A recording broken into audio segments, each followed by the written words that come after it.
Welcome all of you. Myself, Dr. Singh, Assistant Professor in Botany, St. Stephen's College. Let us start the webinar to reverse diabetes. Good food to reverse diabetes. First of all, I invite Professor Lalli K. Serial, Principal St. Stephen's College, UZHAVOOR, for the welcome speech. Good afternoon. Honorable Pro Vice Chancellor of MD University, Dr. C.T. Aravind Kumar, respected resource person, Dr. Srijit N. Kumar, Dr. P.K. Suresh Kumar, General Secretary of Kerala Library Association, Dr. Annette Suman Jose, all other coordinators, librarians, well-wishers, dear colleagues, and participants. Welcome you all to the second program of Health webinar series organized by Health Infonet, a health literary initiative of St. Stephen's College, UZHAVOOR. Today's topic of discussion is everything you need to know about diabetes prevention and management. We know more than 77 million people in India suffer from diabetes, and Kerala is the headquarters of diabetes in Kerala. I congratulate College Librarian Jasmati and Health Infonet for organizing a webinar to update awareness and expertise on diabetes prevention and management. We have received encouraging feedback for the first program titled First Aid During Emergency Situations. One person who attended the first program even made a call to us and explained how he was able to manage a person who met with an accident and efforts he made to save the victim's life. As I mentioned earlier, today's program is about another very important topic, diabetes prevention and management. We are very lucky to have our Honorable Pro Vice Chancellor of MG University, Dr. C.T. Aravind Kumar, to inaugurate this webinar. On behalf of St. Stephen's College and the all Health Infonet team, I welcome you, sir, to the program. Today's resource person is a well-known person, Dr. Srijit N. Kumar. He is the chairman of IMA Food Safety Initiative. Sir, I extend you a warm welcome to the program. Dr. P.K. Suresh Kumar, General Secretary of Kerala Library Association, is also present here. Kerala Library Association is actively supporting initiatives of Health Infonet for the dissemination of health literacy. I welcome Dr. P.K. Suresh Kumar to the function. Dr. Annette Suman Jose, President of Kerala College Library Association, is coordinating today's webinar. I extend a cordial welcome to her in the name of Health Infonet and St. Stephen's College. I welcome MG University Library in charge, Anirudhan Sir, Srimati Miniji Pillai, various office bearers of library associations, university and college librarians, especially Bitu Bibi, Sri Sanjo Joyce, Srimati Vinita Davis, Srimati Gina Renjit, and also faculty members and all dear participants in this webinar. Wish you all a useful time. Thank you all. Thank you, ma'am. Next, I invite Dr. C.T. Aravind Kumar, Pro Vice Chancellor, MG University, for the inaugural address. Welcome, sir.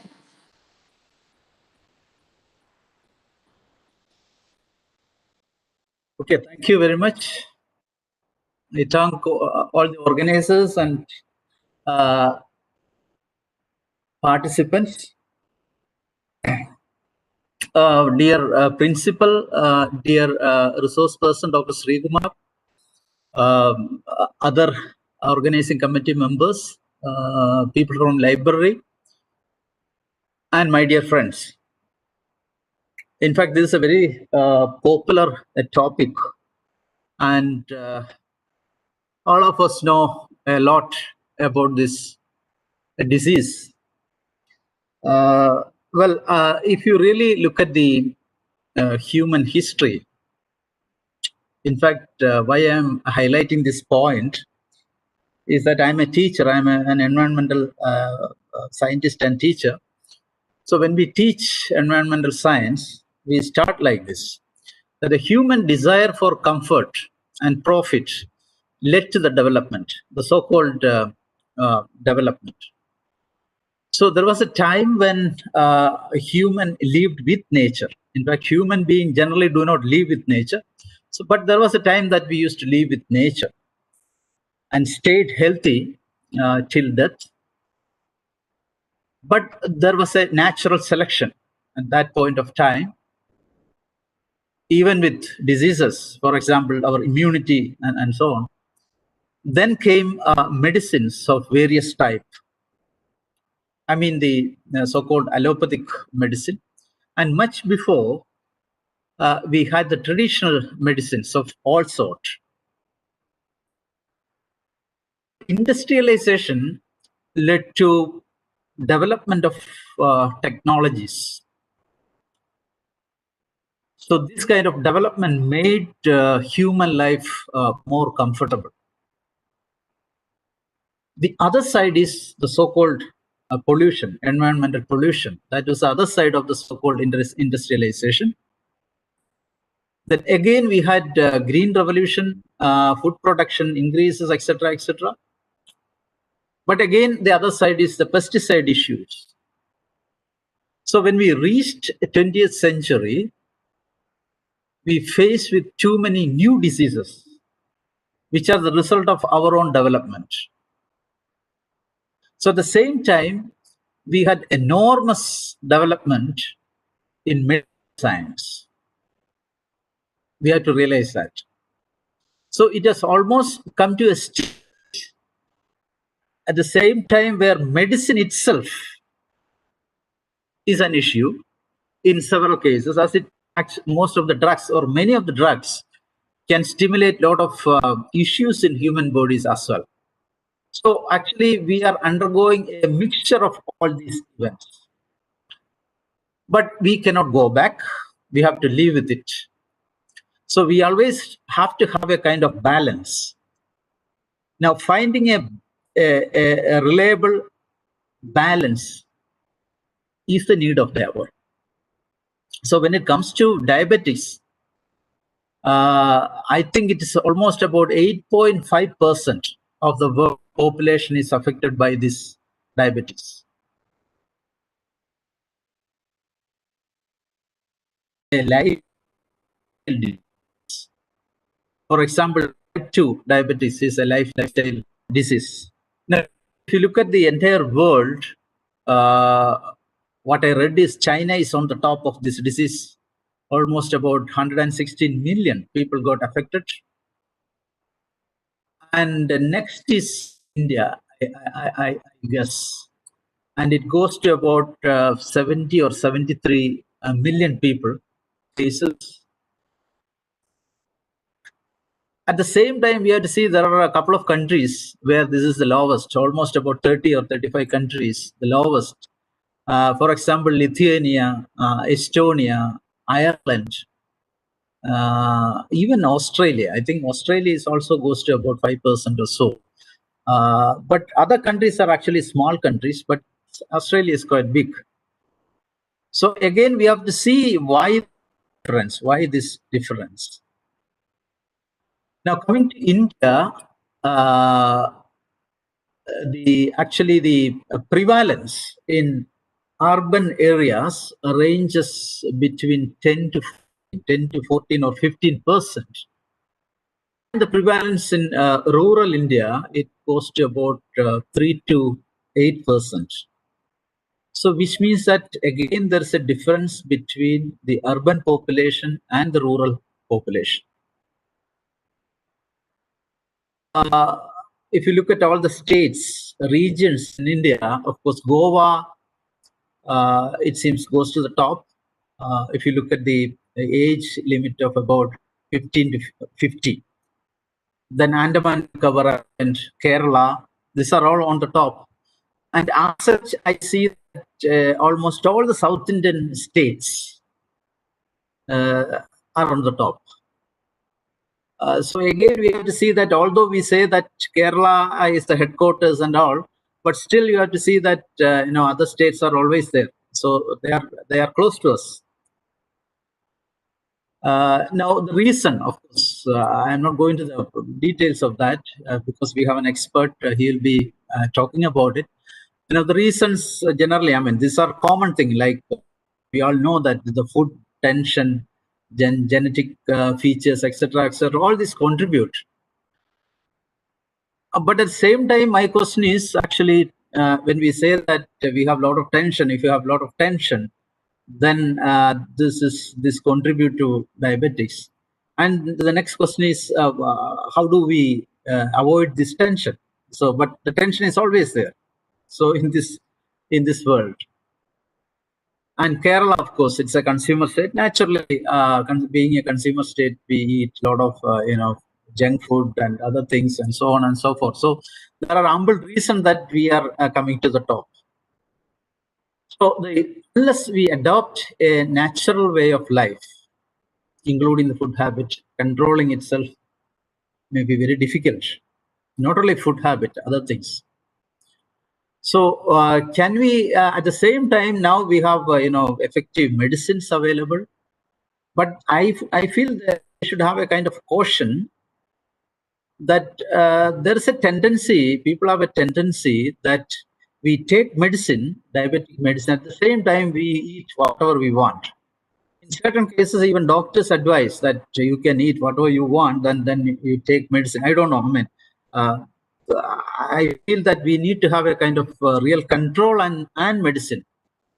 This would be a better option. Anyway, but one more point I want to highlight that as far as I understand, there are a lot of developments in this area, especially in the researchers find new potential approaches to type 2 diabetes treatment and type 1 as well. For example, I read an article recently that the protein adipsin helps protect insulin, secreting cells, which are generally called as pancreatic beta cells, from destruction in type 2 diabetes. In fact, this is a new development. And also there are evidences which support the possibility of, reversing type 2 diabetes by lowering fat buildup in the pancreas and liver. So as such, I understand that the liver plays an important role. In fact, ultimately, liver protection is very, very important, even in tackling this disease. So anyway, we have the expert, Dr. Srijit Kumar, who would enlighten us on all these aspects, including the control of the disease. I think that is what he is going to talk today. So with profound happiness, I declare that this program is inaugurated. Thank you. Thank you all. Thank you very much. Thank you, sir. Next, I invite Dr. Suresh Kumar PK, General Secretary of Kerala Library Association, for the felicitation speech. Sir, please. Good afternoon.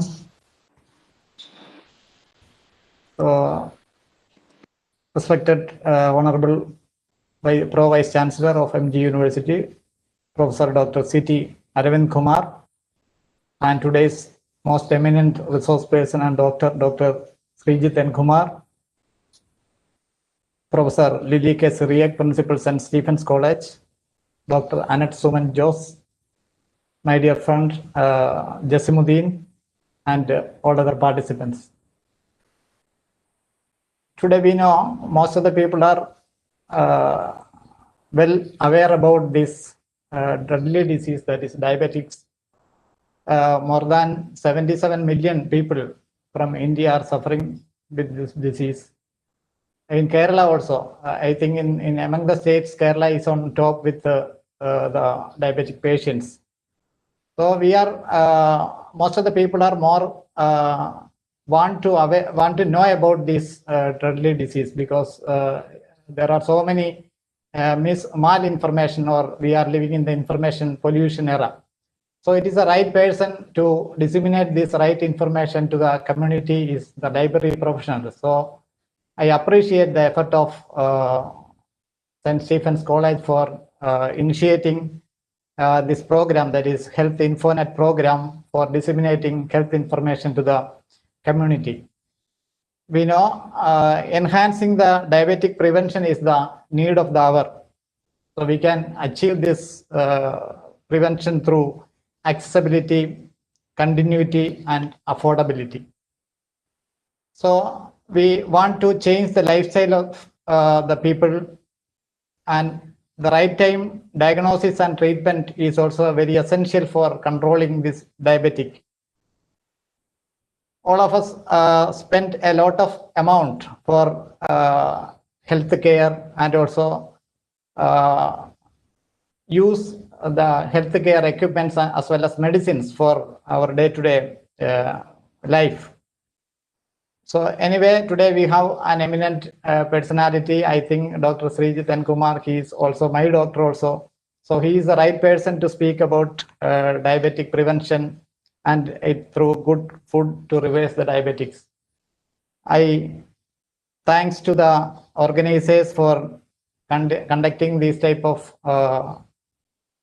good programs for the benefit of the community. I extend all the support for these type of programs in future also. It's an I hope it will be an incredible program for the benefit of the society. Thank you. Thank you.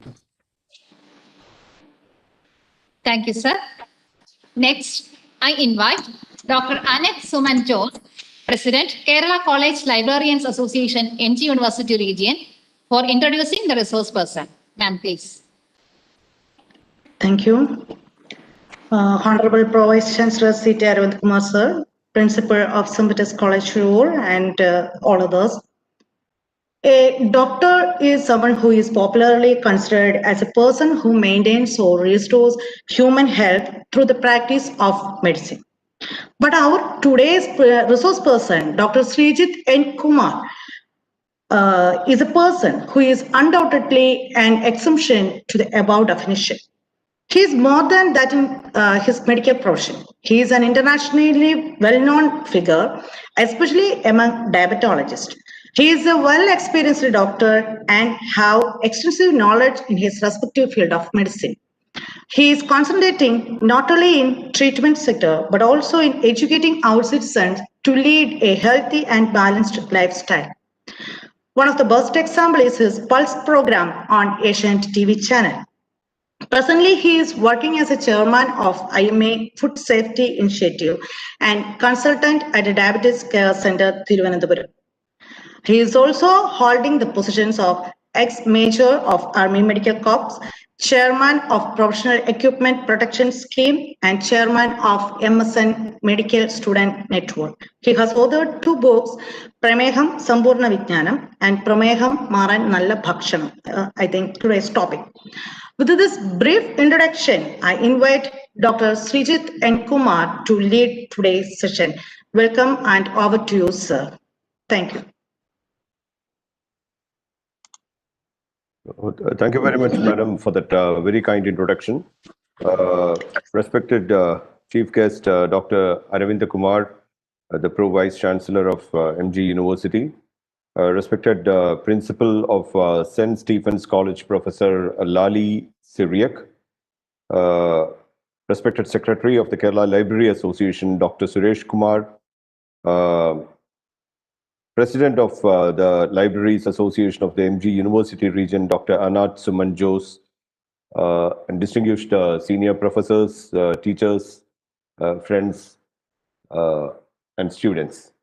It's indeed a huge privilege for me on getting an opportunity to address such an elite university, and I greatly appreciate the exemplary and humanitarian work which you are doing in propagating the right message to the masses.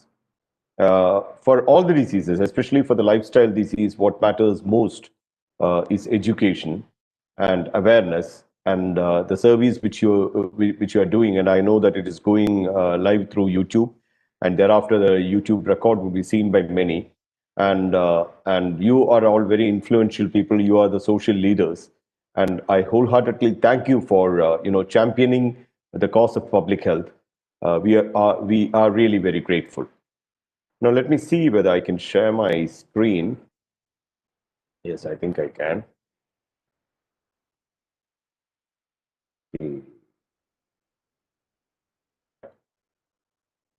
I hope you can see my screen, if someone can answer that.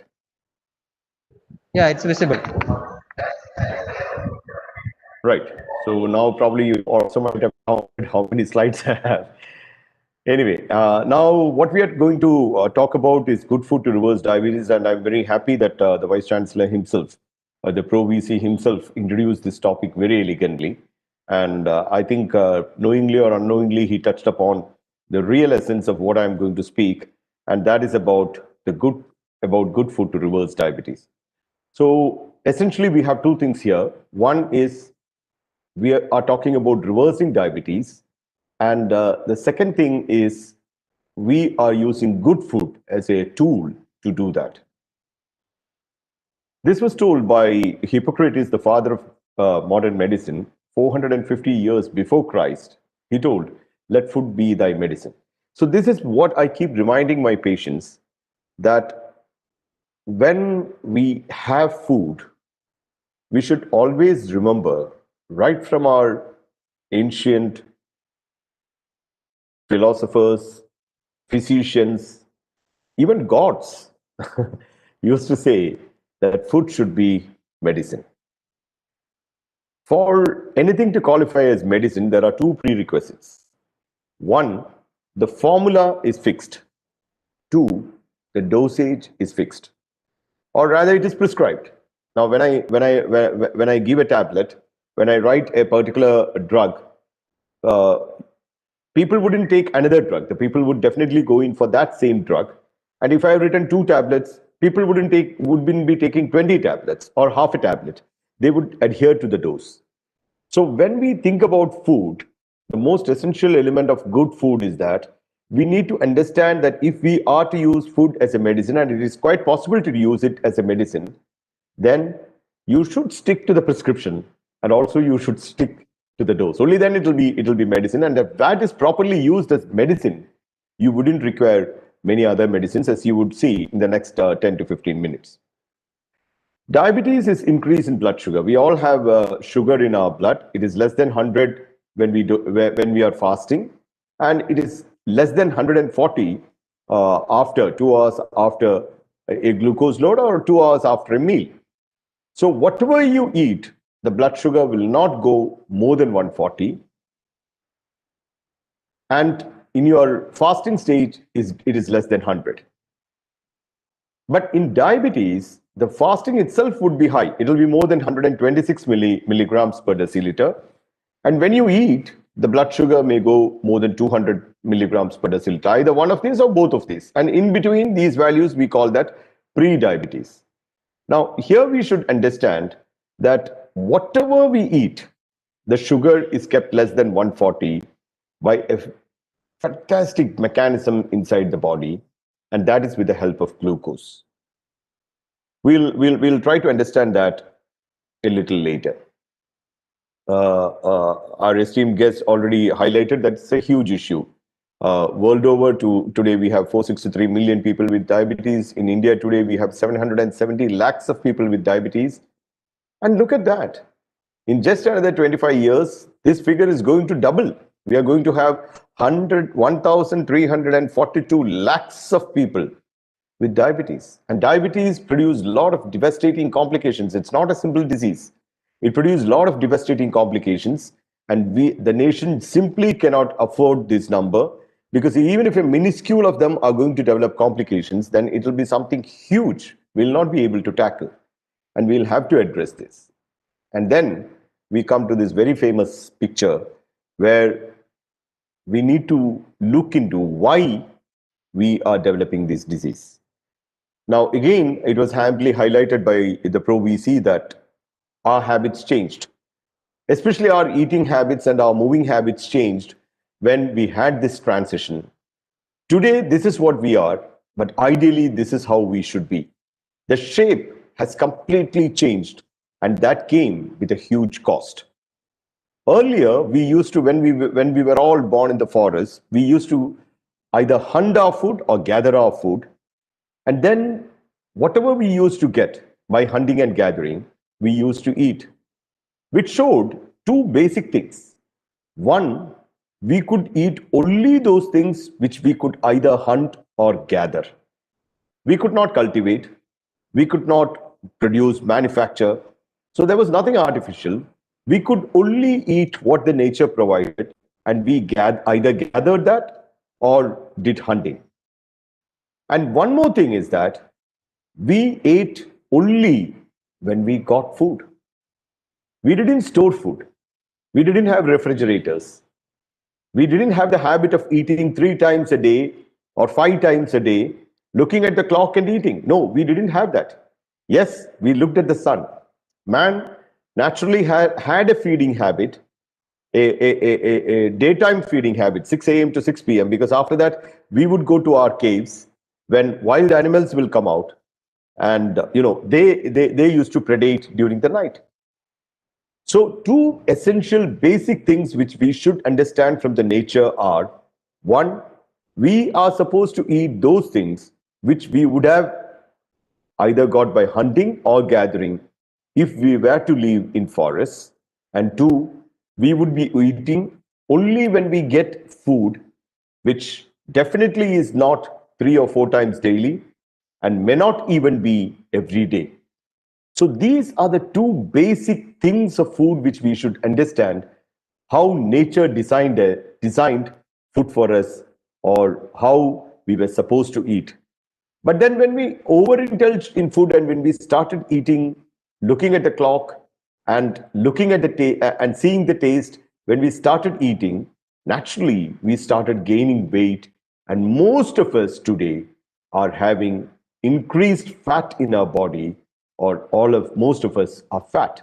Medically, there are 2 types of obesity, a pear-shaped obesity and an apple-shaped obesity. And apple-shaped obesity simply means that you have a huge tummy, and that extra fat sitting there is causing a lot of issues inside the body. We now know they produce what we call as cytokines, and these chemicals go in to produce increased blood pressure, cholesterol, diabetes, blood clotting inside vessels, which lead to heart attacks and stroke, clogging of blood vessels, inflammation inside vessels. So all these lifestyle diseases like hypertension, high cholesterol, high blood sugar, the complications, the heart disease, stroke, polycystic ovary, fatty liver, and even some types of cancer, all of these are caused by this increased or excessive accumulation of fat inside our body. And that fat which is sitting there is not simply a cosmetic issue. It's producing a lot of issues inside the body. And why it happened? It happened primarily because the balance between energy intake and energy output got toppled. Today, we are taking a lot of energy. Lot of energy is going in and little energy is being used, and which gives rise obviously to a balance of lot of energy is getting, there is balance of lot of energy, and that excess energy or the extra energy in the body is getting converted into fat. And that fat is causing all these issues. And you can see that, though this round is how our ideal food should be, in the Western countries, they'll eat a lot of starch and take a lot of proteins, especially animal proteins. And look at our region, we eat far less of everything else, every other constituent of food, but the carbohydrate intake is alarmingly high. So an average Indian meal has very high amount of carbohydrates. So this poor diet has led to obesity. And how our diet became poor? Our diet became poor due to two reasons. One, we are consuming calories far in excess of what we actually require, and the extra calories are getting converted into fat. Body has no mechanism to shed calories. The body can either use calorie or it will store calories. Now, it is used as long as there is a requirement, but when the requirement is met, the excess calories get converted into fat, and that fat, when it accumulates, produces all these lifestyle problems, including diabetes. And if we can get rid of this fat with good food, then we can actually restore the conditions. We can reverse many of these conditions. So by reversing obesity, we can actually bring down diabetes to around 60%, blood pressure to around 66%, heart attack, strokes to around 60%, and so on. Because a lot of these chemical imbalance get reversed. So just with good lifestyle, with good eating habits and good physical activity, we can actually reverse this trend and reverse many of these issues. And that's what I am coming to. There is only one measure which we need to remember, and that is the waist circumference. Waist circumference is the circumference around your abdomen at the level of your umbilicus, and that should be less than 90 centimeter in the Indian males and 80 centimeter in Indian women. There are a lot of other measures also to measure obesity. For example, you can divide your weight in kilograms by a height in meters square, and that will give you the body mass index. It should be less than 23 ideally. Or you can measure the body fat percentage with various instruments. It should ideally be less than 25% in males and less than 32% in females. But let's forget about all these complicated formulae. Let us just remember that waist circumference alone waist circumference alone can be a measure of good health. So if you're having more fat, obviously you will have a huge belly. And the more belly you have, the more subcutaneous fat you have, the more chance for diabetes and all the other lifestyle diseases. So we are going to target a healthy waist of less than 90 in males and less than 80 in females. And when I say that, if suppose someone has more than 100, more than 120, more than 140, don't worry. You just target 90 and 80, and the closer you can move towards that, you're going to reduce 1 centimeter, 2 centimeter, 4 centimeter, good enough. The closer you move towards the target waist circumference, the better your health will be. And let us see how we can do that. Now, by achieving that, which means if you are indulging in good food and physical activity, you can bring down the chance for diabetes by 80%. Usually what happens, we know that the risk for diabetes is higher when someone has diabetes in family. For example, if your mother or father is diabetic, you know that your chance for getting diabetes is high. And what people usually do, they will say that anyway, I'll get diabetes sometime. So before I get diabetes, let me finish my quota of all sweets, all fat, and let me eat as much as I can. Unknowingly, that they are actually accelerating and precipitating diabetes. And if they don't indulge in that, and on the contrary, if they observe a good lifestyle, they can totally avoid getting diabetes to the tune of around 80%. 8 out of 10 people wouldn't develop diabetes if they are going to adhere to a good lifestyle. Isn't that fantastic? Now, what happens if someone has already developed diabetes? There was this pathway-breaking study which was published in 2017, which told clearly that type 2 diabetes is not a lifelong disease. Often we have this notion that once diabetes, always diabetes. No, that is not true. Yes, it is not that we can reverse everybody, but there is a subset of patients in whom diabetes can be reversed with a good lifestyle. And who are they and how were they identified? This study, which happened in UK, took 300 individuals, half of them were given good food, and half of them were given the best drugs. They had diabetes up to 6 years. They were on multiple drugs other than insulin. And all the drugs in those receiving good food, I'll tell you what is good food a minute later. All the drugs in those receiving good food were stopped. 1 year later, they found that of those who lost more than 15 kilogram weight, 86% of those people did not require any drug for managing diabetes after 1 year. And if they had reduced some weight, 46% did not require any drug. And 2 years later, in 2019, it was seen that 76% of patients who reversed their diabetes or went into remission at the early stage still did not require any drug. And this was called remission or reversal of diabetes. Now, will they develop diabetes in future? Maybe after 1 year, 5 years, 10 years, 25 years? We do not really know, but we know that the chances, if they are strictly adhering to a good lifestyle, would be very less.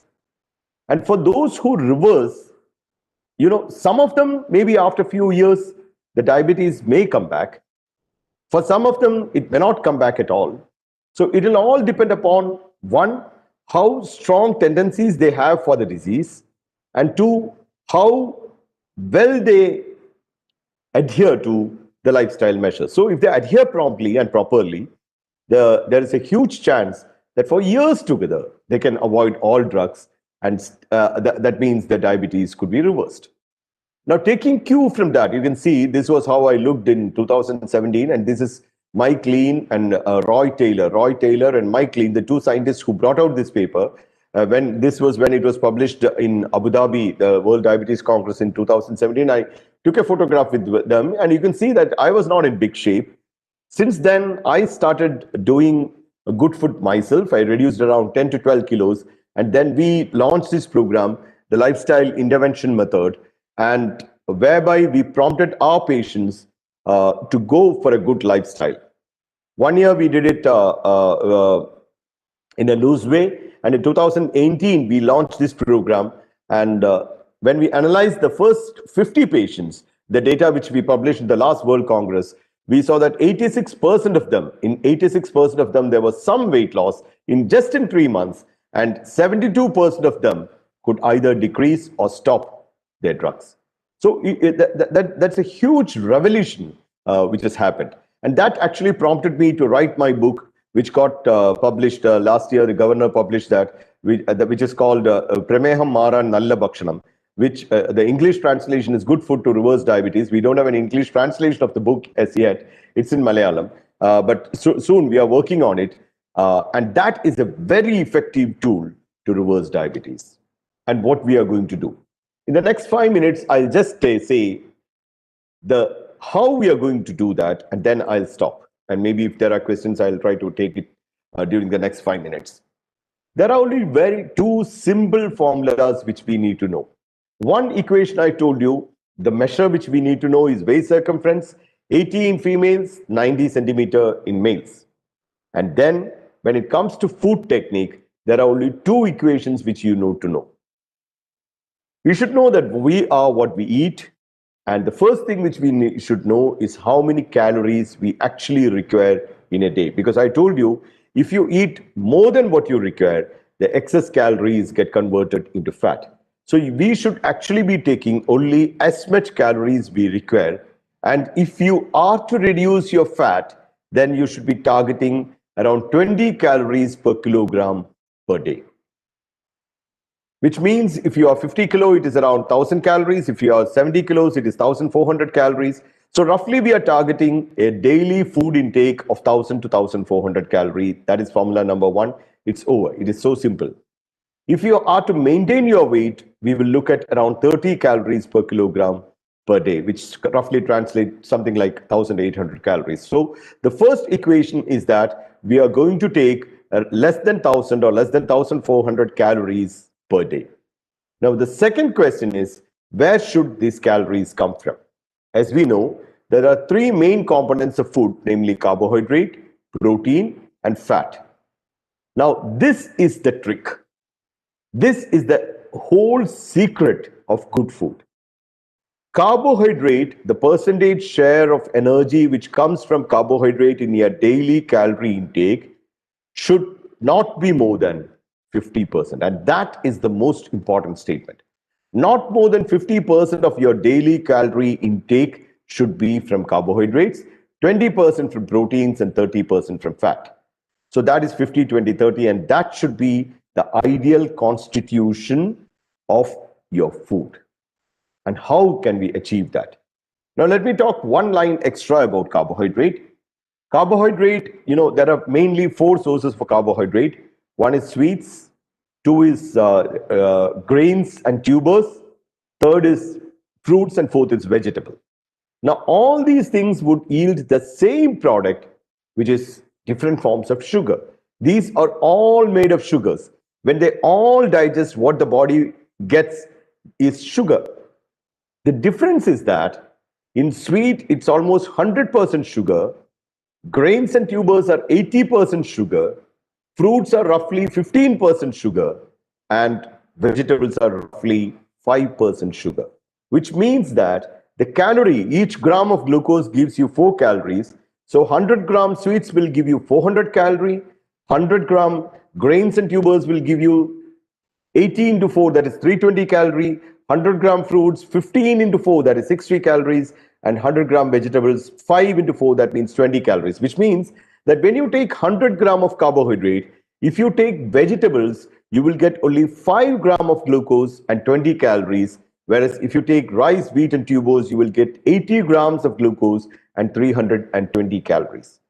So our idea is to reduce glucose in the food and also to reduce calories in the food. And what helps us to reduce glucose and reduce calories in the food is eating plenty of vegetables and then fruits. Grains and tubers should be avoided as far as possible, and sweets should be completely restricted. And this food, this good food, is not diabetic food.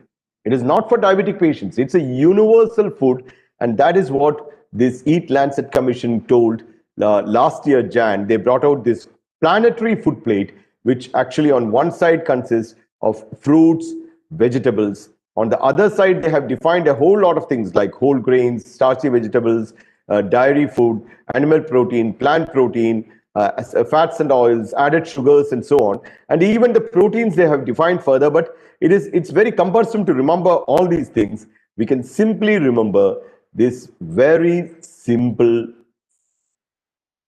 picture. And this is a simple food plate. And that is what we are trying to propagate. Fill half your plate with vegetables and allow fruits. Let proteins fill the other half of the other half, and only the remaining quarter part should be from grains. Proteins would include animal proteins like egg white, fish, chicken, and other forms of meat, or vegetable proteins like pulses, dal, and so on. And grains would include all your rice, wheat, oats, or whatever grains you're taking, and 10% could be dairy products. So this one picture actually can save the nation. This picture is the silent revolution which now the medical fraternity has embraced, and now the IMA National Food Safety Initiative has adopted that. We have recommended that to the Food Safety Authority. They have accepted that. The Kerala state government have accepted that. Many of you might have read in the newspaper something called a Bhakshyat Taliga, which is nothing but a food plate. So that is the healthy way of eating, whereby we feel whenever we eat, let it be in the morning, afternoon, or evening, whenever we eat, we fill half the plate with fruits and vegetables, and proteins and grains are restricted to half of the other half, respectively. So that is a food plate which is actually going to change the whole scenario. Now, what about fasting? What if we don't eat anything? Let's go back to the forest, where we will all understand that fasting is a rule rather than exception. Because many days we may go without food, and many times we would go without food. And let me share with you one more little secret. Body has 2 states, the fasting stage and the fed stage. That means the stage after we have eaten and the stage when we are fasting. And many of the body mechanisms, including repair of the body cells, which is called autophagy, actually happens when we are fasting. So fasting is physiological, which means that fasting is part of our normal living. That's why, all scientists, all religions, all philosophies encourage to give up food and to fast. For a diabetic patient, whether he can fast or not will depend upon so many factors, and you need to consult your doctor and adjust your medications before you attempt that. But let me assure you, yes, it's a very effective tool to control diabetes. Fruits and vegetables have a lot of evidence, and we need to really emphasize on that and carry it forward. And this is very clear that this plate is going to save us. So a healthy, good food means a lot of fruits, vegetables, whole grains, pulses, seafoods, and nuts, and less of red meat, processed meat, sugary food, drinks, refined grains, and white bread. So that is the message. The message that we are what we eat. And if we eat and accumulate a lot of fat, that fat is going to come with a whole lot of lifestyle diseases. And even if we had it, it is possible to reverse that, especially in the early stage, by reversing that fat. And all you have to do is eat healthy, eat a good food, using the good food plate on one hand, and on the other hand, spend your energy as much as possible through a healthy lifestyle and adequate exercise. And once the fat melts away, many of these diseases, including early stages of diabetes, would melt away. And that is what we highlighted in this book called Prameham Mara Nalla Bhakshanam, or Good Food to Reverse Diabetes, which was released by our Honorable Governor last year. And he gave us this message that reach out to the people and let them benefit by the work which we are doing. And that is precisely what we are doing, for which the help rendered by this great association and the college is thankfully acknowledged. Now, we thank all of you, for this very kind opportunity, and also for the patient listening. And I think if the chairperson allows, and if there are questions, we would try to take those questions in the next 5 to 10 minutes. Thank you very much.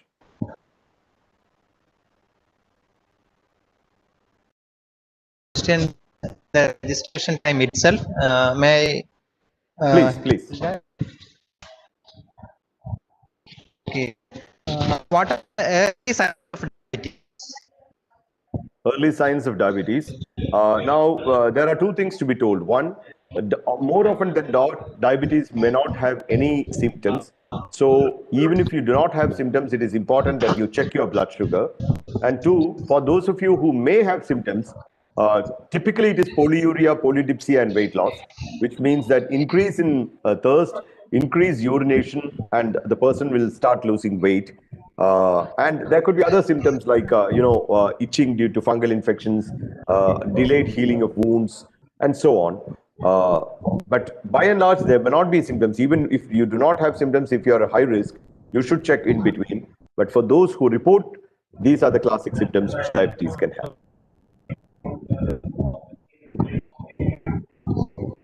Next question. Are there any side effects of diabetic medicine? Good question. One single word answer is practically, let us say that all the diabetes medicines are safe. Having said that, let me tell you, there is a common notion that modern medicines have side effects. It is true and false. It's true to the extent that there is nothing underneath the sun, including the sun, which do not have side effects. For example, if you get exposed to sun, many people may have dermatitis. That doesn't mean many people may start itching their skin. You may have sunburns at all. That doesn't mean that sun is not required. Or even if you drink water, some persons could have belching, some persons could have increased urination. That doesn't mean you cannot drink water. So what is important to realize is that medicines or drugs are given to those people who require that, and the benefits will far, far, far outweigh the potential damages. So, and again, we are not giving drugs to someone who doesn't have any disease. Most of the almost all the diabetes drugs are very, very safe because lakhs of people are taking them. We have a lot of research data. So the bottom line is, if your doctor has advised you a drug under supervision, please do take that. Don't be scared about the drug, because what produces complications in diabetes is not the drug, but the disease. Having said that, let me also tell you that many people often underestimate the role of good food and exercise. So it's absolutely important to target a good waist, stick to a good fat food pattern, do exercise regularly, and use drugs judiciously if drugs become imperative even after a good lifestyle. Is there any substitute? Sugar substitutes, yes, there are many sugar substitutes.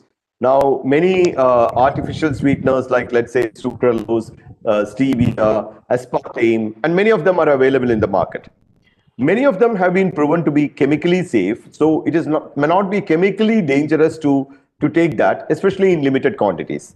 But as a habit, I would say that if you can cultivate a habit without sweet, that would be good. And for your sweet craving, there is a very good natural remedy, and that is fruit.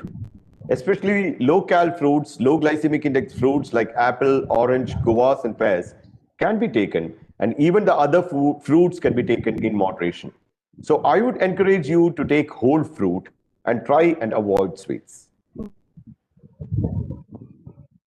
Next question is, diabetes a genetically transmitted disease? In a family with diabetes mellitus in everyone among the family, how to prevent it for the next generation? I'll take the last question first. To prevent in the next generation, I don't think you will have any doubt now. Let the next generation eat a good food. The good food pattern should be followed, and that is the only practical solution. Good lifestyle, good food and exercise, and keeping a trim waist is the sure shot way to prevent diabetes, and all the families should do that. If both the parents have diabetes, there is almost a 100% chance of kids developing diabetes, and they may develop it little earlier than their parents.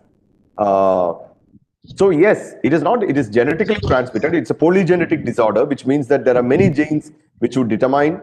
Now, someone will have a very strong genetic tendency, and those people, in spite, even if you do a very good lifestyle measures, still they may have. But the vast majority of people wouldn't have diabetes if they are to observe a good lifestyle. So yes, there are many genes which are involved in causing diabetes, but we cannot interfere with the genetics at this stage. What we can definitely interfere is with the environment, and for that, good food and and good exercise will definitely help. Is that varicose nerves in patients? Actually, that's a layman's question. Varicose is not actually nerve. Varicose is vein. The difference between vein and nerve is veins carry blood, and nerves carry impulses, electric impulses. So nerves are like electric wires, and veins are like pipes, which carry blood. So varicose veins and diabetes do not have any direct relation. However, those who have varicose vein may have some edema, numbness, some ulcers and all in the feet. Diabetes can also produce that because of affection of the blood circulation, and also because of affection of nerves, what we call the neuropathy.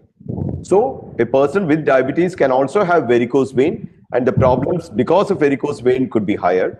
And a person with diabetes could have affection of the nerve, or what we call neuropathy. And both these conditions, varicose vein, probably there are various surgical techniques to manage that.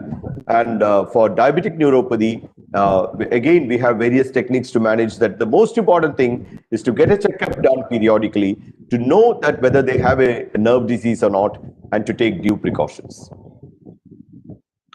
What foods be given for a diabetes person with asthma complaint? With asthma, I don't think there is any change in the food plate which we just suggested. But in asthma is basically an extreme form of allergy, or what we call atopy. So such patients may have allergy to some specific food, like for example, maybe some seafood and so on.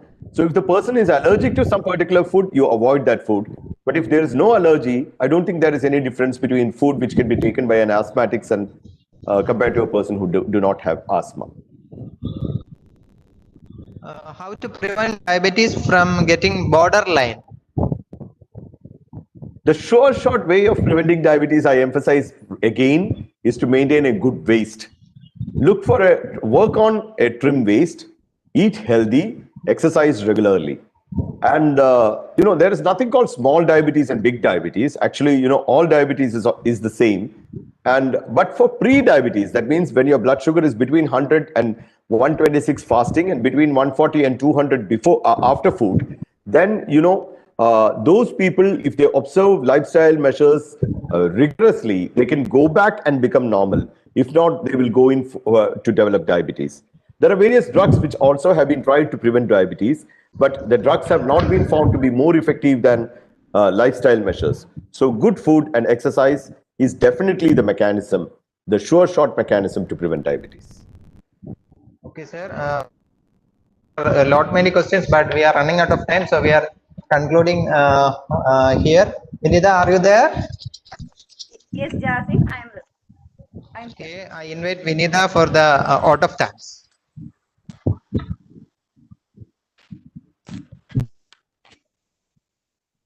distinguished Jasim, guests. you can send those questions to me, and I'll try to give the answers, and you can give that back to those people who have asked that. Thank you very Sure, much. sir.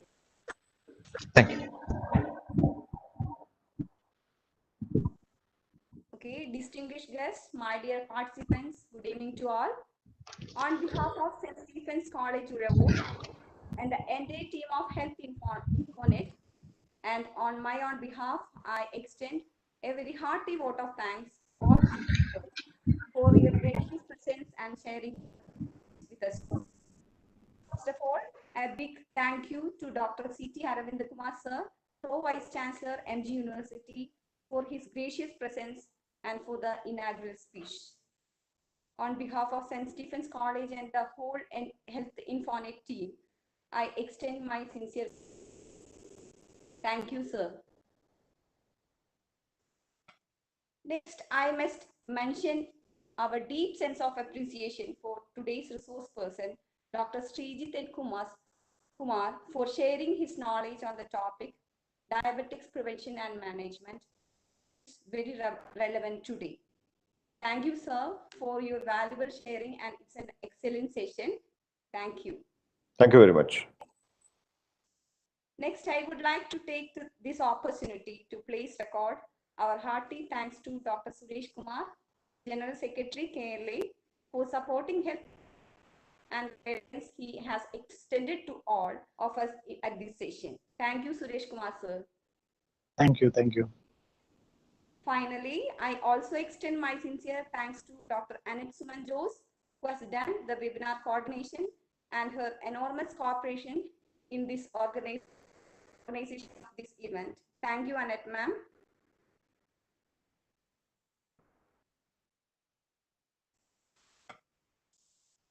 Well, dear participants, an event like this cannot happen at overnight. The wheels start rolling weeks ago. It requires planning and bird's eye for the details. So we have been fortunate enough to be backed by a team of very motivated and dedicated colleagues of collaborating institutions of Health Infonet and the IQAC team of St. Stephen's College, UZHAVOOR, who know their job and is result oriented. So on behalf of St. Stephen's College, UZHAVOOR, and the Health Infonet team, I extend my sincere gratitude to each and everyone who worked behind the success of this webinar. Once again, thank you all. The program is over now. Thank you very much. Thank you. Bye. Thank you. Thank you.